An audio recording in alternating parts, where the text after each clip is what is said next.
Hi everybody, welcome to Cap at Home. I'm Miss Rachel and today we are going to make paper pyramids. So let's hop on over to the table so I can show you what we need and how to make them.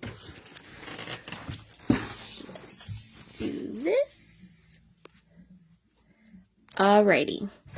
So before we get started, I would like to thank our sponsors, Community Education Commission of the City of Detroit and General Motors, who allow us to do Cap at Home videos Monday, Tuesday, Wednesday, Thursday here on Facebook Live at 4 p.m. free of charge to everybody. So thank you so much for sponsoring these videos, and here we go. What you'll need to make these paper pyramids, you'll need paper. Depending on how big you want to make your pyramid, you'll need up to 5 sheets of paper. You'll also need scissors, a ruler, something to color with. So whatever you have, crayons, markers, colored pencils. You'll need some pencils to draw out your initial triangles. You may need an eraser in case you make any mistakes. And you'll need some glue. It can be a glue stick, Elmer's glue, or even tape will work. So the first thing I'm going to do is use this scrap sheet of paper and make a template. And that template is just going to be one triangle that I use to trace for all the sides of my pyramid. So I'm going to start by making an isosceles triangle. And an isosceles triangle is a triangle with 2 sides that are the same height. So let's go ahead and I'm going to make the base, and you can choose to do this whatever size you want. You don't have to do the exact measurements that I'm doing, but I'm going to make this easy for myself, and I'm going to make a 4-inch line for the base. And at this point, you probably want to be using your ruler and pencils in case you make any mistakes, but I'm going to use this marker so that you can see what I'm doing. So this is my 4-inch line, which is going to be the bottom of my pyramid, or the bottom of my triangle. And in order to make an isosceles triangle, I need to have the sides be the same size. So I'm going to do a little math up in here.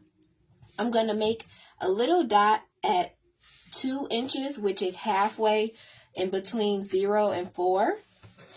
And now I'm going to decide how tall I want my triangle and make a line that is as tall as I want my triangle. Then I'll connect these 2 points here so that my sides are exactly the same size, because I made this middle, I think they call it a hypotenuse, but we're not going to get too geometric up in here. So I'm going to make this 5 inches.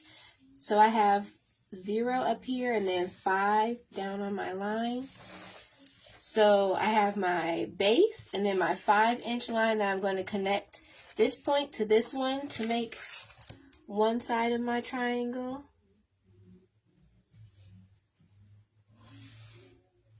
And then the same thing on the other side. And this will be my stencil for all of the triangles. That way I don't have to do the measurements over and over again. I'm going to cut this out using my scissors. And that's why I use scrap paper for this, because this is just a stencil. It's not going to be a part of my finished paper pyramid. Okay. And you can do, like I said, you can do whatever measurements you want. It doesn't have to be the 4-inch base and then the 5-inch height. Anything will work. Just go ahead and try it out for yourself.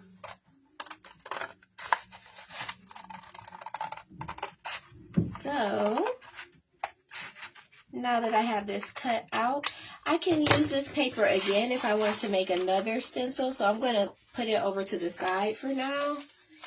And I'm going to use some of my colorful paper to trace my triangle. You will still want to be using your pencil if you have it, but so that you can see what I'm doing, I'm going to continue to use my marker. So I'm just going to hold this down in place, and if you need help holding this down in place, you could use some tape and just kind of tear a piece off and roll it up. And it's probably hard to see because this is clear tape, but I'm just rolling this tape up and sticking it on the back of my stencil. And it's really not sticky tape at all, so that's good because it's not going to rip my paper. And it probably won't even, it helps hold a little bit. But I'm going to trace this triangle 4 times so that I can have 4 sides to my pyramid. So I have that one. See, my tape is just kind of staying there. Then I'm going to flip this so I can do 2 triangles right next to each other. But if your triangle is bigger than mine, then you may have to use an extra sheet of paper, which is okay. So that's why I had you guys get a stack of paper instead of just 1 sheet. So like I said, you could use your pencil for this step so that if you mess up with the tracing, you can erase it. But I'm gonna continue with my marker and try to get as many triangles on here as I can.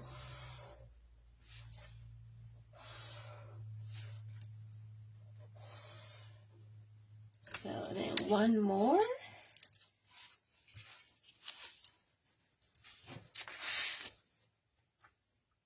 So I think I did pretty good getting all my triangles to fit on here.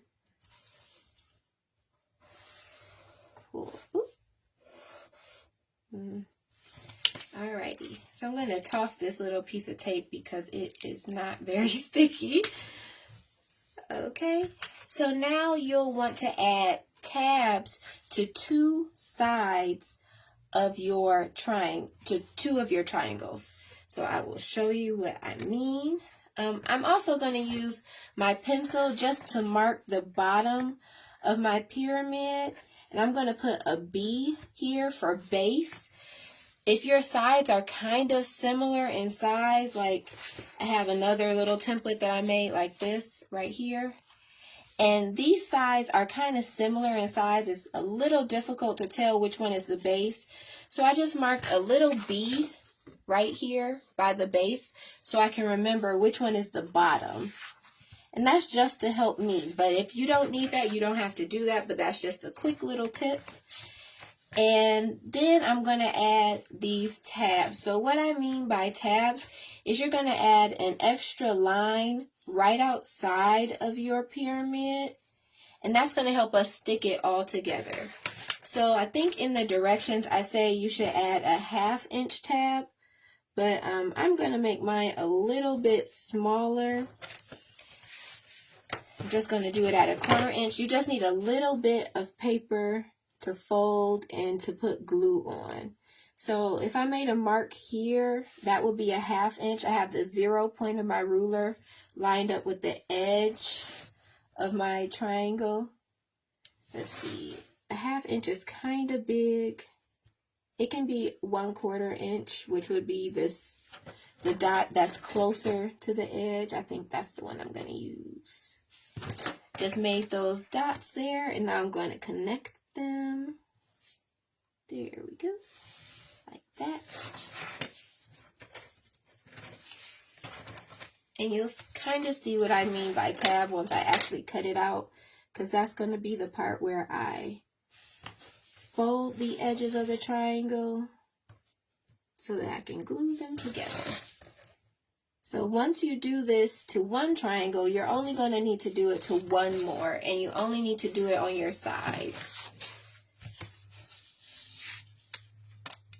And if you don't measure how big this is, that's fine. It doesn't need to be a perfect width or anything like that.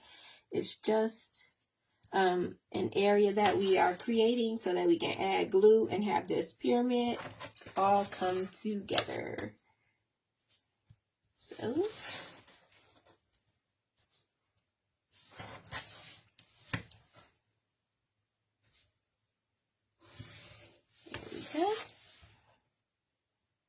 And since I have created my little tabs right now, this is the point where you can color in your triangles to decorate your pyramid. You can create whatever kind of designs you want because everything is flat right now. And that's going to make it a lot easier to color and decorate. So just go ahead and use your markers or crayons or whatever you have access to make this look cool.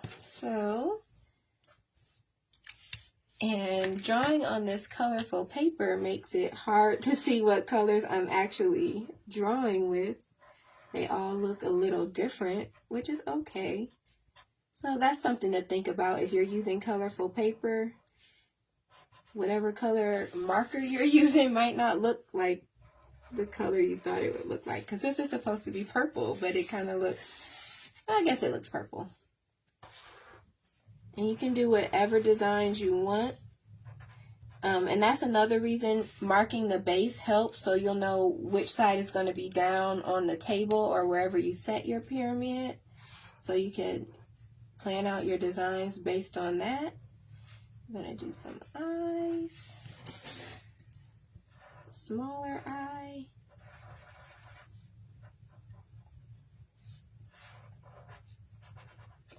I can add some different colors in here, or I wanted to add some zigzag lines.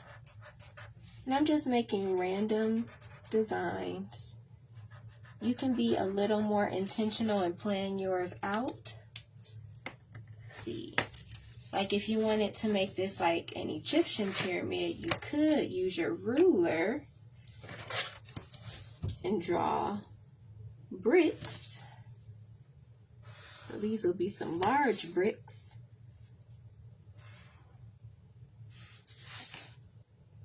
Here we go. That's kind of big, so I'm gonna draw some lines in between.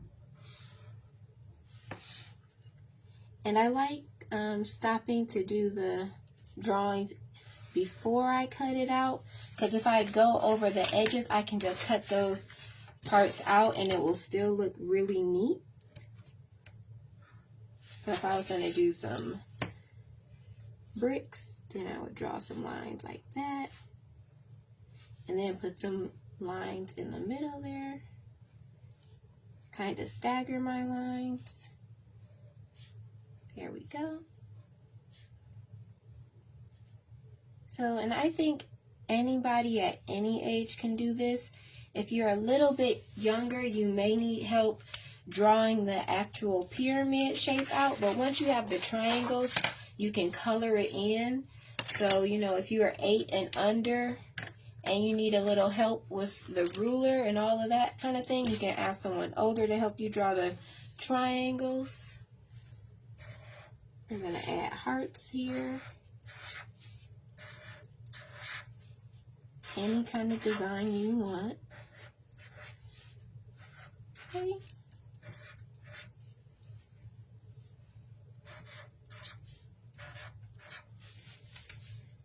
Alrighty, so I've designed all the sides and I'm going to put my markers back because I'm done with those right now. And I think I'm done with my pencil and eraser too, and even the ruler. We are going to use our, actually I lied, we're going to use this pencil to draw really hard on the edges of our pyramid, because that's going to allow us to fold our paper a little easier. So if you still have your pencils out and it's kind of a dull pencil, it works really well. Just press down really hard because that's going to help you fold your paper a little easier. Another thing you can use is a scoring tool like this. I got this one from the Dollar Tree in the craft section, and it just has like a little ball, and it doesn't draw or anything on your paper. It makes it kind of makes an indentation so that you can fold your paper a little easier. Well, you don't need to do it on that because I don't have anywhere to fold. But on the two triangles that we put the tabs on, we're gonna kind of trace over the sides so that we can fold those edges down and fold the tabs down. So you can also use a ballpoint pen to do this. All of that works pretty well. So now we are cutting triangles again. I'm going to start over here, the ones without the tabs.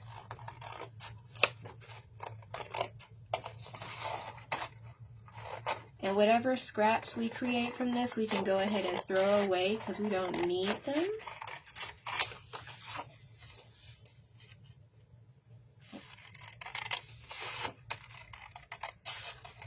And I'm cutting right on my marker line. It doesn't have to be super precise, but I'm cutting kind of in the middle of that marker line so that I know my triangles will be pretty much the same size. It may not be perfect, but they'll be pretty close. So I have all these scraps that I can just go ahead and put in my little trash bin. There we go. And I'm going to cut straight across the top of that there. So you'll see that my tabs don't go all the way up to make another point because I don't need that. I want them to kind of be flush with the edge. And I may even have to trim some more off, and I'll show you what I mean.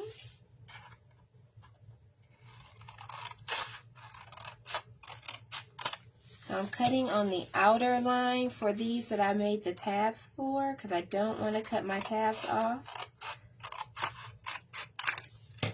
Put my trash in the trash bin or recycle bin if you have one. I'm going to cut along the base here.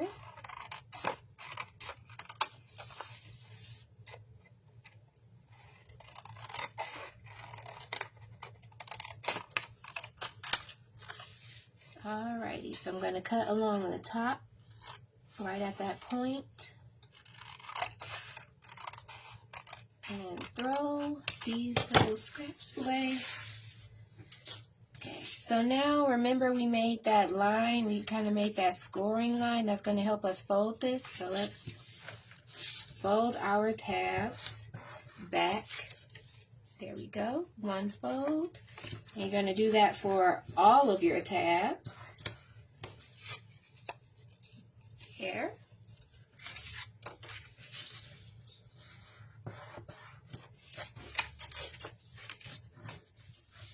Okay, so when we fold these backwards, our tabs create these little triangles in the corner. We don't want those, so I'm going to trim that off because that's going to get in the way of this pyramid standing flat on our surface. So I'm going to trim them off along the base edge of my pyramid, and that's going to create tiny scraps that you'll definitely want to pick up and throw away. And we'll see what it does. Along the top, it doesn't come out of the top, so we're good there. Let's see. Do the same thing for the other one. You get these tiny little triangles. We're going to cut those off. And if you don't do it, it's not the end of the world. But that's just a helpful little tip. Okay. So now I'm going to put glue on these tabs and then stick my triangles without tabs onto the ones that do have tabs. So let's grab our glue stick. And this might work really well if you have tape, which maybe, I don't know if I'll need to get that. But you definitely want to protect your work surface. So where did my scrap piece of paper go? So I'm going to put my scrap piece of paper down again so I can get this glue right on the edge. There we go. I'm going to put it on both edges. And then I'm going to attach one triangle to one edge like that. And then do the same thing with the other one. So now I have 3 of the sides of my pyramid together, like that. And then I'm going to attach this one to it too, so I can have a full pyramid. So one thing that gets a little tricky is attaching the last tab to make your pyramid 3-dimensional. So just take your time as you're doing this. I'm going to lay this flat. So you'll see that I can lay this flat. So if I wanted to, if I had big enough paper, I could have drawn my triangle so that they all attached and kind of just traced them on my paper like this so that all of the edges met. And then kind of made my score line so I could fold them and then just have this one tab to do this together. So if that doesn't make sense to you, sorry, but if it does, you could use that method. But I like to do all of the triangles separately and then glue them together. So putting this last tab together might be a little tricky, but that's kind of why we left the bottom open, so we can go on the inside and press down. I wanted to do this with a closed bottom, but that is super tricky. So we're going to have an open bottom pyramid, and voila, there we go. Now you have your very own paper pyramid, and it can stand up on the table or wherever you want to put it. And we're all done. So hopefully you can follow this tutorial. I think it's relatively easy, but if you have any questions, make sure you drop some comments in the comment section. I will be sure to get back to you so that you have all the information you need to create your very own paper pyramid. And I would like to thank you so much for joining us. If you followed along, make sure you also leave pictures of what you've done in the comments. And you can even email them to us to be featured on our social media, Facebook and Instagram. Email us at cap@collegeforcreativestudies.edu. You don't need to try to spell all of that out. It's in the caption. Go ahead and copy and paste that so that we can get your pictures, because we would love to see what you're doing. And make sure you return tomorrow, Tuesday, Wednesday, and Thursday at 4 p.m. right here on Facebook Live so that you can see our other tutorials this week. And another shout out to the Community Education Commission of the City of Detroit and General Motors for making this all possible. Thank you so much for joining me. We made paper pyramids with me, Miss Rachel, and we'll see you tomorrow. Bye.